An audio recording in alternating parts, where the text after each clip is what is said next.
Dear students of MA third semester political science, आज मैं आप लोगों को आपातकाल के उपरांत बिहार के राजनीतिक परिदृश्य की चर्चा करने जा रहा हूं। जयप्रकाश नारायण ने 5 जून 1975 को संपूर्ण क्रांति की घोषणा की, जिसमें सामाजिक, आर्थिक, राजनैतिक, सांस्कृतिक, वैचारिक, शैक्षणिक एवं आध्यात्मिक क्रांति को सम्मिलित किया। इस आंदोलन की प्रतिक्रिया में तत्कालीन भारतीय प्रधानमंत्री स्वर्गीय श्रीमती इंदिरा गांधी ने मात्र 20 दिनों के बाद 25 और 26 जून के मध्य रात्रि में राष्ट्रपति शासन की घोषणा कर दी, जो 21 मार्च 1977 तक लागू रहा। यह आपातकाल लगभग 21 माह तक देश में प्रभावी रहा। उत्पन्न स्थिति में पटना के ऐतिहासिक गांधी मैदान में जयप्रकाश नारायण ने 5 लाख से अधिक लोगों की भीड़ को संबोधित करते हुए भ्रष्टाचार, बेरोजगारी एवं संवैधानिक नियमों की अवहेलना के विरोध में श्रीमती गांधी के तानाशाह सरकार को उखाड़ फेंकने का आह्वान किया। इस आह्वान पर पूरे राष्ट्र में विरोध के स्वर गूंजने लगे तथा बिहार तो धधकने लगा। श्रीमती गांधी ने नागरिक अधिकारों को निरस्त करते हुए सारे विरोधी नेताओं को बंदी बना लिया। जेपी भी दिल्ली में गिरफ्तार कर लिए गए। प्रेस को प्रतिबंधित कर दिया गया। 6 मार्च से भूमिगत लालू प्रसाद गोपालगंज से गिरफ्तार किए गए। वर्तमान मुख्यमंत्री श्री नीतीश कुमार को भी आरा के पास से गिरफ्तार कर लिया गया। इनके तुरंत बाद समस्तीपुर रेलवे स्टेशन से सुशील कुमार मोदी की भी गिरफ्तारी हो गई। इस तरह श्री रामविलास पासवान, स्वर्गीय सत्येंद्र नारायण सिंह, शिवानंद तिवारी पकड़े गए। कुछ दिनों के बाद गोविंदाचार्य तथा कैलाशपति मिश्र की भी गिरफ्तारी हो गई। 1946 से 1990 तक बिहार में कांग्रेस सत्तारूढ़ रही। पहली बार 5 मार्च 1967 से 28 जनवरी 1968 तक जन क्रांति दल की ओर से महामाया प्रसाद मुख्यमंत्री रहे। तत्पश्चात कांग्रेस ओ के तरफ से भोला पासवान शास्त्री मुख्यमंत्री रहे। परंतु 22 दिसंबर 1970 से 2 जून 1971 तक सोशलिस्ट पार्टी के तरफ से स्वर्गीय श्री कर्पूरी ठाकुर मुख्यमंत्री रहे। पुनः 22 जून 1977 से 17 फरवरी 1980 तक श्री कर्पूरी ठाकुर एवं रामसुंदर दास बिहार के मुख्यमंत्री रहे। इस प्रकार जयप्रकाश नारायण के आंदोलन ने बिहार में नए नेतृत्व को जन्म दिया। इसी समय लालू प्रसाद तथा नीतीश कुमार बिहार के राजनीतिक क्षितिज पर उभर कर सामने आए। जेपी के आंदोलन ने बिहार में एक नए नेतृत्व को जन्म दिया, लालू प्रसाद और नीतीश कुमार। ये नई पीढ़ी राम मनोहर लोहिया और जयप्रकाश नारायण के प्रभाव में जाति तोड़ो आंदोलन के हामी थे। 80 के दशक के अंत आते आते तक उनकी विचारधारा बदलने लगी थी। वर्ष 1989 में जब केंद्र में विश्वनाथ प्रताप सिंह के प्रधानमंत्रित्व काल में जनता दल ने मंडल आयोग के रिपोर्ट को लागू किया, तो बिहार के नेता लालू प्रसाद, नीतीश कुमार और रामविलास पासवान इसके सबसे बड़े समर्थकों में से एक थे। इसके बाद बिहार में लालू प्रसाद का उदय हुआ। विश्वनाथ प्रताप सिंह के भ्रष्टाचार विरोधी आंदोलन के वजह से बिहार में जनता दल को जीत मिली और लालू प्रसाद यादव 10 मार्च 1990 को मुख्यमंत्री बने, लेकिन भ्रष्टाचार के आरोप की वजह से 5 जुलाई 1997 को उन्होंने अपना पद त्याग दिया। उसके बाद उन्होंने अपनी पत्नी श्रीमती राबड़ी देवी को मुख्यमंत्री के पद पर बैठा दिया, जो 6 मार्च 2005 तक लगातार शासन करती रही। इस बीच राज्य में कांग्रेस एक तरह से हाशिए पर चली गई और भाजपा कभी भी ऐसी स्थिति में नहीं आ सकी कि वह अपने बलबूते पर सरकार का गठन कर सके। लालू राबड़ी के 3 कार्यकाल में बिहार में एक परिवर्तन आया और राष्ट्रीय जनता दल को हार का सामना करना पड़ा।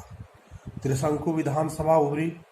लालू प्रसाद के पुराने गुरु जॉर्ज फर्नांडिस के साथ उनके पुराने साथी श्री नीतीश कुमार ने जनता दल यूनाइटेड बनाकर सत्ता परिवर्तन कर दिया। हालांकि श्री नीतीश कुमार को सरकार बनाने के लिए मशक्कत करनी पड़ी।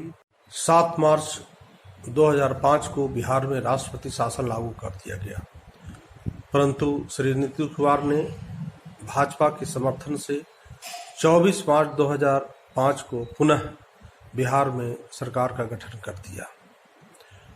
इस प्रकार सरकार का गठन करते हुए उन्होंने बिहार में भ्रष्टाचार और अपराध को खत्म करने का वादा किया। भारतीय राजनीति में बिहार के राजनीति का एक इतिहास रहा है। प्राचीन बिहार, जो कि मगध के रूप में जाना जाता था, 1000 वर्षों तक शिक्षा, संस्कृति, शक्ति और सत्ता का केंद्र रहा है। भारत में बिहार का इतिहास सबसे विविधताओं से भरा रहा है। मौर्य और गुप्त शासन काल में बिहार भारतीय सभ्यता, राजनीतिक, सैन्य और आर्थिक केंद्र। इतिहास साक्षी है कि बिहार लंबे समय तक राजनीतिक दृष्टिकोण से समृद्ध रहा है। इसे इसी तथ्य से समझा जा सकता है कि पिछले 7 दशकों में भारत में जो महत्वपूर्ण राजनीतिक बदलाव हुए हैं, बिहार की धरती उसकी जननी रही है। 1990 के दशक में बिहार न केवल मंडल समर्थक और मंडल विरोधी आंदोलन का केंद्र में था, 1975 में वह आपातकाल विरोधी आंदोलन का भी केंद्र था, जो जेपी आंदोलन के नाम से हम लोगों ने अभी पढ़ा है और जिसका नेतृत्व जयप्रकाश नारायण ने किया था। इस समय तक बिहार के राजनीति में जातियों की भूमिका महत्वपूर्ण होने लगी थी, परंतु लोकसभा चुनाव 2019 के आहट मिलने के साथ ही सभी दल जातियों के नाम पर मतदाताओं को अपने पक्ष में लाने में जुट गए। भारतीय जनता पार्टी के नेतृत्व में जनतांत्रिक गठबंधन तथा राष्ट्रीय जनता दल के नेतृत्व में महागठबंधन, दोनों गठबंधनों के बीच पिछड़े वर्ग से आने वाले मतदाताओं को लुभाने की होड़ मच गई। भाजपा ने 15 फरवरी को पटना में ओबीसी मोर्चा की 2 दिवसीय सभा का आयोजन रखा था। हालांकि जम्मू और कश्मीर में हुए आतंकवादी हमले के बाद सभा स्थगित कर दी गई। दूसरी तरफ विधानसभा में विपक्ष के नेता श्री तेजस्वी यादव ने भी बेरोजगारी हटाओ आरक्षण बढ़ाओ अभियान के तहत पूरे प्रदेश में दौरा किया। जातिगत राजनीति बिहार के राजनीतिक परिदृश्य के लिए अपरिहार्य सा होता चला जा रहा है। बिहार के और उसके पड़ोसी राज्य उत्तर प्रदेश के राजनीति में जाति की महत्वपूर्ण भूमिका होने लगी है। जाति आधारित राजनीति प्रारंभ से ही होती रही है। यह अलग बात है कि उत्तर प्रदेश में कभी धर्म आधारित राजनीति भी जोर मारने लगती है। ओबीसी मोर्चा के सम्मेलन के सवाल पर उप मुख्यमंत्री और भाजपा नेता सुशील कुमार मोदी ने हालांकि जाति आधारित राजनीति की बात से इनकार किया है उन्होंने कहा है कि भाजपा का मूल मंत्र सबका साथ सबका विकास रहा है। उन्होंने कहा देश में सवर्ण समेत पिछड़ी जाति और दलित समाज के सभी के साथ है और इसी वजह से विपक्ष दल भाजपा के ओबीसी मोर्चा के कार्यक्रम से परेशान है। राजद के प्रवक्ता शक्ति सिंह यादव कहते हैं भाजपा के किसी कार्यक्रम से महागठबंधन के वोट बैंक पर कोई असर नहीं पड़ने वाला है। राजद का वोट बैंक पूरी तरह से उसके साथ एकजुट खड़ा है। भाजपा की सेंधमारी कोशिश बेकार जाएगी। जनता दल यूनाइटेड पहले ही राज्य में अपनी अति पिछड़ा प्रकोष्ठ का जिला स्तरीय सम्मेलन आयोजित कर पिछड़े वर्ग के मतदाताओं से जुड़ने की कोशिश कर चुकी है। माना भी जाता है कि जिस प्रकार यादव मतदाताओं पर राजद की पकड़ है, वैसे ही कई चुनावों में जनता दल यू अध्यक्ष और मुख्यमंत्री नीतीश कुमार अत्यंत पिछड़े वर्ग के मतदाताओं को अपने पक्ष में करने में कामयाब रहे हैं। बिहार समाजवाद की धरती रही है। पूर्व मुख्यमंत्री स्वर्गीय श्री कर्पूरी ठाकुर के नाम को ही राजनीतिक दल अपने अपने हिसाब से बांट कर राजनीति करते रहे। इसी के तहत आज भी सभी दल अत्यंत पिछड़े जातियों को साधने में फिर से जुट गए हैं। राजग के लिए बिहार में गैर यादव वोट मौजूदा राजनीतिक परिस्थिति में राजग और महागठबंधन दोनों के लिए काफी महत्वपूर्ण है। हाल के वर्षों में भारतीय राजनीति के परिदृश्य में हुए क्रांतिकारी परिवर्तन के कारण राज्यों के राजनीति में भी भारी परिवर्तन आए हैं। इसके प्रभाव से बिहार भी प्रभावित हुआ है। बिहार में भी जाति और धर्म पर आधारित राजनीति को धक्का लगा है। यहाँ भी राजनीति के जो जातिगत आधार थे उसका महत्व कम होने लगा है, बल्कि स्थानीय मुद्दे, बेरोजगारी, शिक्षा, भ्रष्टाचार आदि ने बिहार के राजनीति में अपना स्थान बना लिया है। इन सब समस्याओं का निराकरण कैसे हो, इन सब समस्याओं का निराकरण किस दल के द्वारा सही ढंग से किया जाएगा, इस पर यहाँ की आम जनता सोचने लगी है। यही कारण है कि पूर्व के कुछ राज्य स्तरीय चुनावों में तथा लोकसभा के चुनावों में जातिगत आधारित जो राजनीति थी वो ध्वस्त नजर आई। इस संबंध में एक वरिष्ठ पत्रकार आलोक कुमार का एक लेख आया है जो बिहार के राजनीति के लिए बड़ा ही उपयोगी है। उसके कुछ अंशों की चर्चा इसमें मैं करने जा रहा हूँ। उनका कहना है कि किसी भी अवधारणा का जाति या मजहब से जोड़ना उचित नहीं है, लेकिन बिहार में ऐसा नहीं है। लोकसभा चुनाव के परिदृश्य में अगर इसका अध्ययन किया जाए तो पता चलता है कि राजनीतिक दलों ने जातिगत जनसंख्या के आधार पर अपने उम्मीदवारों का चयन किया तथा सभी राजनीतिक दलों ने अपने अपने उम्मीदवारों को जिताने के लिए जातिगत समीकरण का सहारा लेते हुए विभिन्न प्रकार के आरक्षणों, विशेष जातियों के उत्थान की बात आदि करते हुए नजर आए।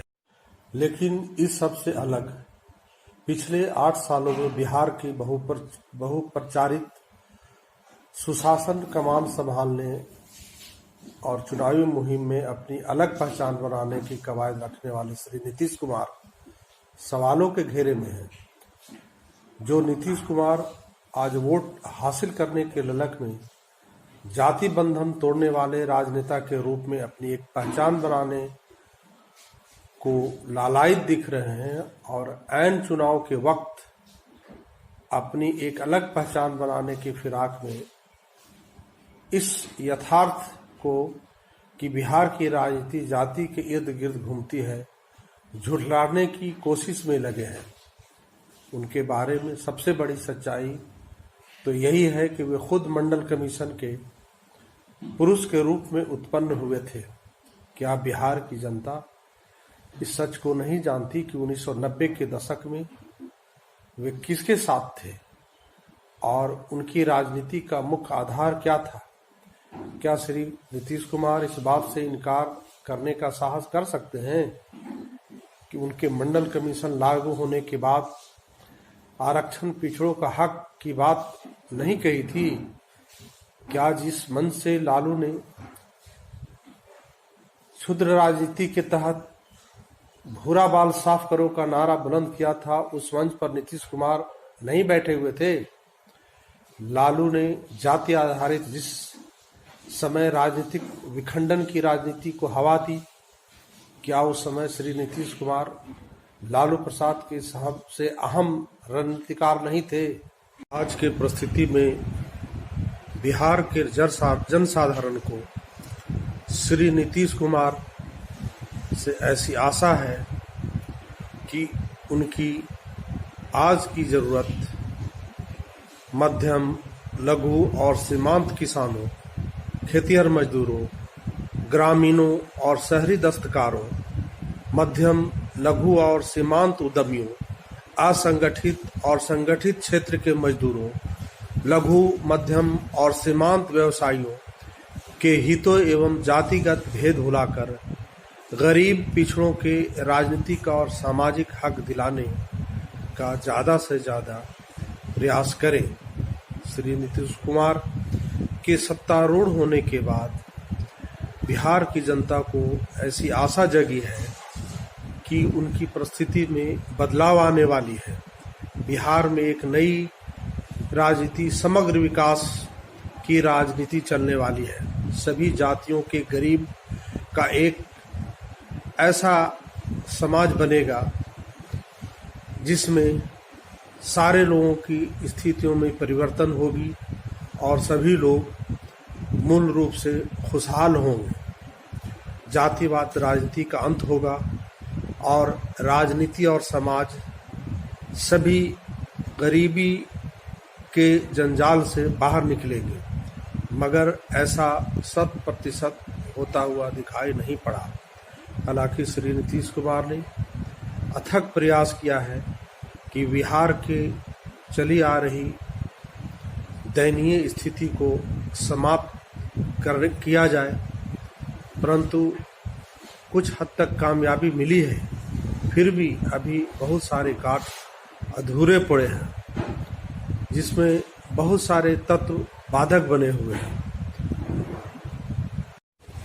बिहार के जाति आधारित राजनीति के चिंतन करने से पता चलता है कि जातिगत राजनीति को समाप्त किया जा सकता है, क्योंकि अगर जातिगत राजनीति ही बिहार के राजनीति का मूल्य होता तो स्वर्गीय श्री कर्पूरी ठाकुर, वर्तमान मुख्यमंत्री श्री नीतीश कुमार एवं श्री बाबू जैसे नेता बिहार के मुख्यमंत्री नहीं होते, क्योंकि इन तीनों मुख्यमंत्रियों के पास जातिगत आधारित वोट बैंक की संख्या बहुत नहीं थी।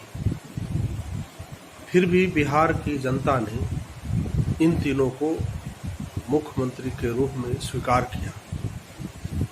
लालू प्रसाद यादव के साथ परिस्थिति भिन्न थी। कुछ हद तक उनके पास वोट बैंक थे, उनके स्वजातीय और मुस्लिम जातियों का वोट बैंक का समर्थन उन्हें प्राप्त था। बिहार के ऐतिहासिक पृष्ठभूमि जातिगत राजनीति के आधार पर अध्ययन करने के लिए यह उद्धृत करना आवश्यक है कि अगर सिर्फ जातिगत राजनीति ही बिहार के राजनीति में प्रभावी होता तो फिर श्री जॉर्ज फर्नांडिस, जेबी कृपलानी और मधुलिमी जैसे नेता बिहार से संसद के लिए नहीं भेजे जाते। इससे स्पष्ट होता है कि बिहार की जनता ने आवश्यकता पड़ने पर जातिगत राजनीति से ऊपर उठकर अपना मतदान किया है तथा निर्णय सुनाया है। इस प्रकार हम लोगों ने देखा कि बिहार की राजनीति की ऐतिहासिक पृष्ठभूमि तथा वर्तमान पृष्ठभूमि क्या है। भारतीय राजनीति में बिहार की राजनीति का बड़ा महत्व रहा है। समय समय पर बिहार के राजनीतिक निर्णयों ने केंद्र के निर्णयों को प्रभावित किया है। केंद्रीय सरकार को बनाने तथा उसके जारी रखने में बिहार की राजनीति की बड़ी भूमिका रही है। दुर्भाग्यवश बिहार की राजनीति किसी न किसी प्रकार से जातिगत आधारित होने के कारण हमारे राज्य का समुचित विकास नहीं हो सका। परंतु हाल ही के वर्षों से सरकारों के द्वारा यह प्रयास किया जा रहा है कि बिहार का समुचित विकास कैसे हो सके। इस ओर जो प्रयास किए जा रहे हैं बहुत हद तक सफलता भी मिल रही है। शैक्षणिक वातावरण बिहार को आगे ले जा सकता है। शिक्षा के द्वारा ही बिहार के दूसरे अन्य समस्याओं का समाधान हो सकता है। सड़क, बिजली, पानी तथा अन्य सुविधाएं वर्तमान परिस्थिति में बढ़ाई गई हैं। गांव-गांव तक सड़कों का निर्माण हुआ है। पूर्व की तुलना में शिक्षा में भी सुधार हुए, परंतु इन सब सारे विकास कार्यों को जिस द्रुत गति से आगे बढ़ना चाहिए था वैसा नहीं हो पाया है। परंतु निराश होने की आवश्यकता नहीं है। हम लोग आशा करते हैं कि वर्तमान सरकार या आने वाली सरकारें इस ओर सतत प्रयास करती रहेंगी। हम लोगों का ये प्रथम उद्देश्य होना चाहिए कि राज्य का विकास पहले हो। जाति आधारित राजनीति का अंत होना चाहिए। गुणों के आधार पर तथा सिद्धांतों के आधार पर उम्मीदवारों का चयन होना चाहिए और उम्मीदवार राजनीतिक दलों के द्वारा जो निर्णय लिए जाते हैं, जो भेजे जाते हैं, उनका भी यह दायित्व है कि उम्मीदवार जागरूक हो तथा जनता के प्रति उत्तरदायी उम्मीदवार हो। इन सब सारे सुधारों के उपरांत बिहार का विकास संभव हो सकेगा। हम लोग भविष्य में ऐसी आशा करते हैं कि जातीय राजनीति का अंत होगा तथा समाज का समग्र विकास करने का प्रयास सरकारों के द्वारा तथा राजनीतिक दलों के द्वारा किया जाएगा। इस चैप्टर में हम लोगों ने भारतीय राजनीति में राज्यों की भूमिका के अंतर्गत बिहार के राजनीतिक परिदृश्य और बिहार की राजनीतिक परिस्थिति के बारे में चर्चा किया। नेक्स्ट क्लास में आपको दूसरे चैप्टर के बारे में बताया जाएगा। धन्यवाद।